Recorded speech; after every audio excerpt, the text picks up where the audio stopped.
being able to communicate in the wine world is very necessary. Because you can have, I mean, my opinion is that you can have even, you know, the best quality product, but if you are not able to communicate it in terms of marketing and interpersonal communication, then you will never go anywhere. This is what for example, I'm thinking about what Bertolini said about these, and he said that many of the wine estate in Italy probably was referring to, you know, small and medium wine estates. They are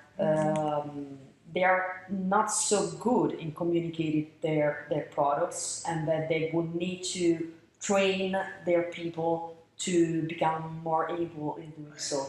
What do you think? I think that for the majority of people, a little bit of training is not a bad thing. Mm-hmm. Practice also helps. Exposure. Some people are not born to communicate. Mm-hmm. Some people are born to make wine, mm-hmm. great wine, but they're not born to communicate. If you look in France, there are many people like that at top estates. Mm-hmm. Yeah. The guys are incredible, but they're not communicators, they're technicians. So it's about, I think communication is very important. I think communication for Italian wine is important. They have to not only communicate what's different for the estate, but also what's different about Italian wine, and also what's great about Italy. Because there are many great things about Italy, but the Italians are the worst at showing. So I think everyone has to be confident in what they have. I think when you travel also, you can see what you have compared to other people. And so the more you travel, the more you see, the more you are confident, and the better you are at communicating. So, but practice also is very important. If you stand, face a wall, and do your speech before you have to do it to a group, it helps. Sure. Yeah. And just one last question.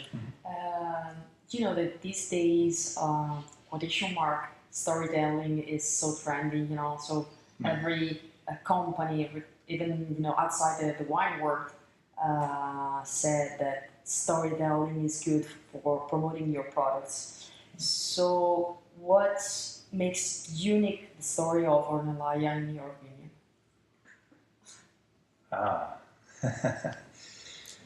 The uniqueness of Ornellaia, I think, is its whole story, and being able to do in such a small amount of time everything that we've done.